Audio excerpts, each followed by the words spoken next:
불과 제자의 문답에서 우리는 이런 것을 얻어 볼 수가 있다. 청정본연인데 문득 사나 돼지가 생겨났다는 건 뭘 가지고 이러는 말입니까? 하고 제자가 물었을 적에 불타는 미친 사람의 비유를 가지고서 망상에 대한 이치를 말한 것이 있다. 미친 사람이 정신이 흐려져서 제 머리가 어디 있느냐고 허둥대며 찾다가 다시 제정신이 돌아오고 보면 머리는 언제나 제 목 위에 위치한 그대로 있는 것임을 알게 되는 것이다. 바로 그대로다. 머리가 언제나 제 위치에 그대로 있는 것, 그것이 청정본연이다. 잠깐 미쳐서 제정신 아닌 이른바 망상으로 보면 머리가 어디 있는지 어찌 되었는지를 알지 못하고 자꾸 다른 현상만이 눈에 뵈는 것, 그것이 바로 다른 것 아닌 산하대지인 것이다.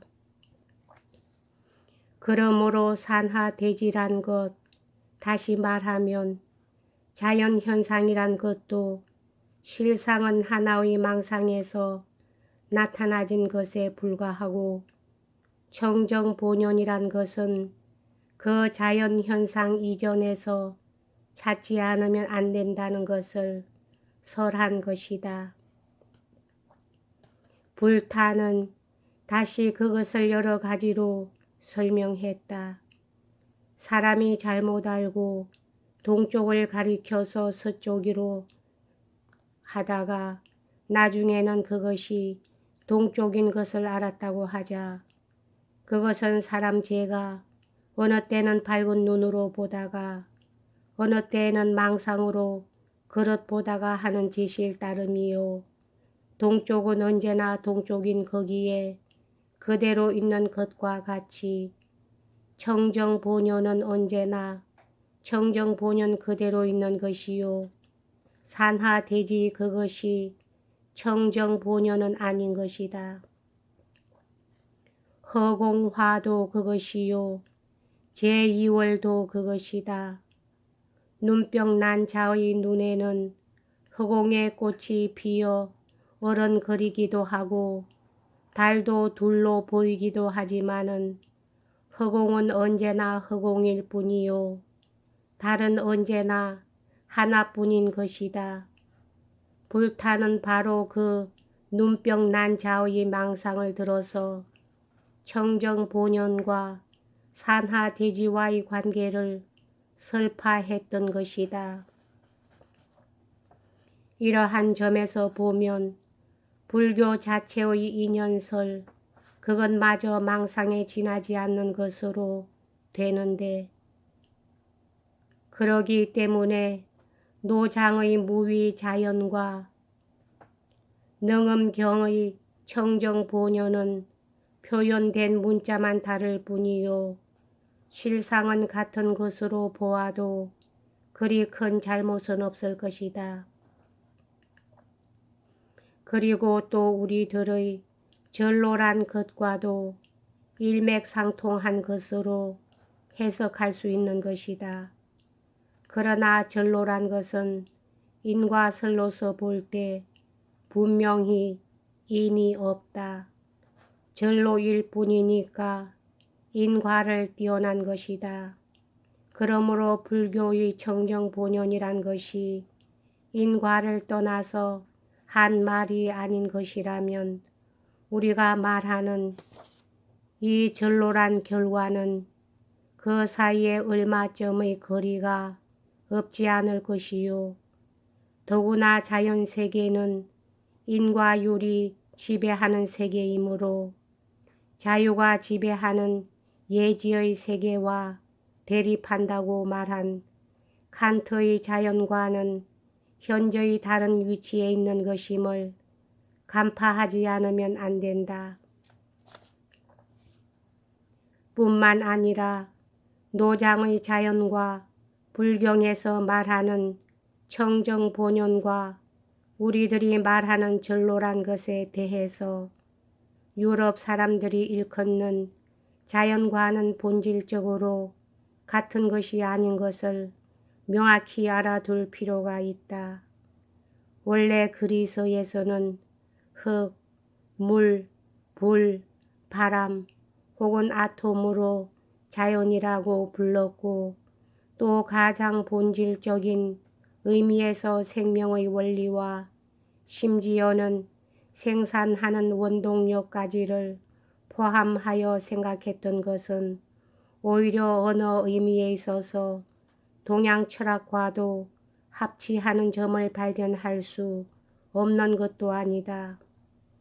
그러나 신플라톤 학파들은 그것을 형체에다 생명을 불어넣어준 물질적인 원리라고 보았고 그래서 그야말로 인위에 대한 비인위를 의미하는 것으로 해석하게 된 것이다.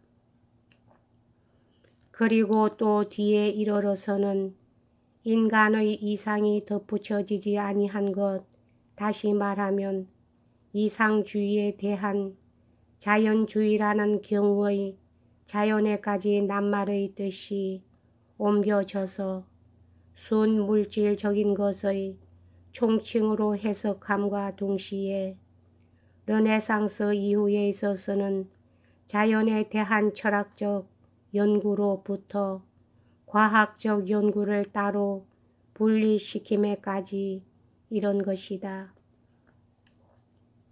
물론 서양 철학 가운데서도 가령 스피노자 같은 이는 신이 곧 자연이라고 설명하기도 했고 또 셀링 같은 이는 자연과 정신을 일반적으로 설명하여 자연은 눈으로 볼 수 있는 정신이요 정신은 눈으로 볼 수 없는 자연이라고까지 이론을 전개했던 것이므로 순물질적인 것의 총칭으로서의 자연, 그것과는 반드시 그 관찰이 같다고 볼 수 없는 점도 있기는 하다.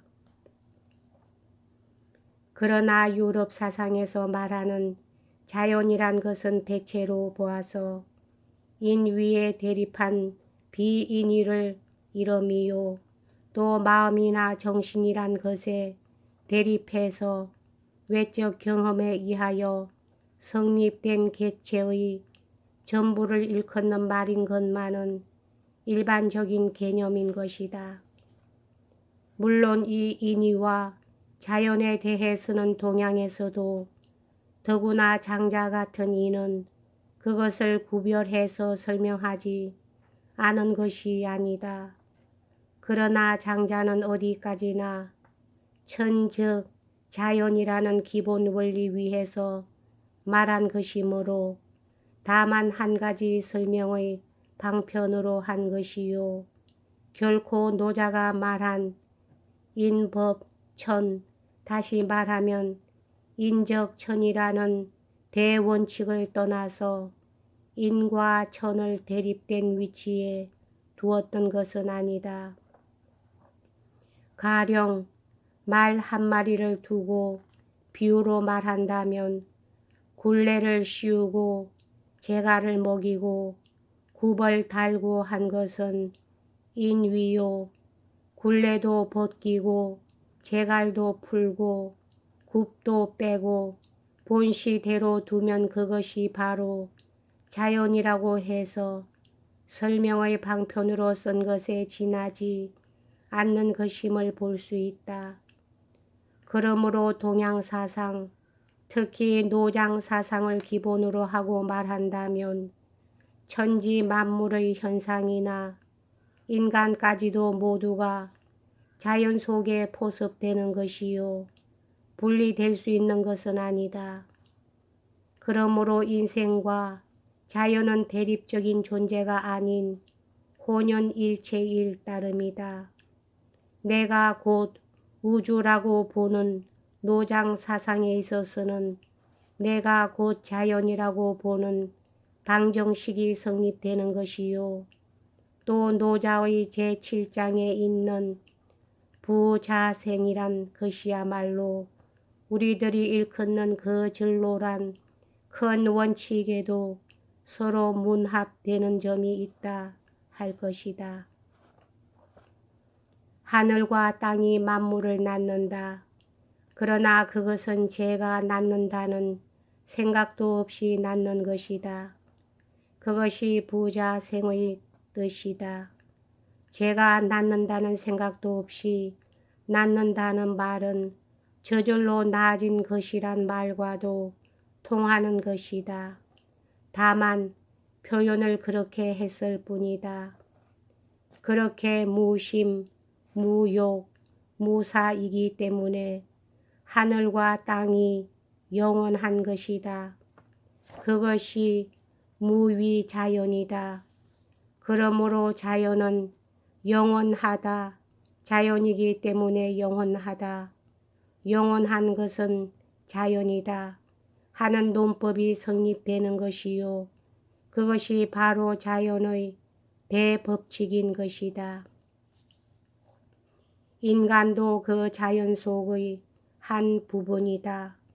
그러므로 인간이란 그 자연의 무위의 대법칙 속에서 절로 생겨나서 절로 가는 것이다. 그래야만 원리대로이다. 그것이 인간의 본질인 것이다. 그것은 인간이 자연 이외에 따로 있는 것이 아니기 때문이다. 여기까지 하겠습니다.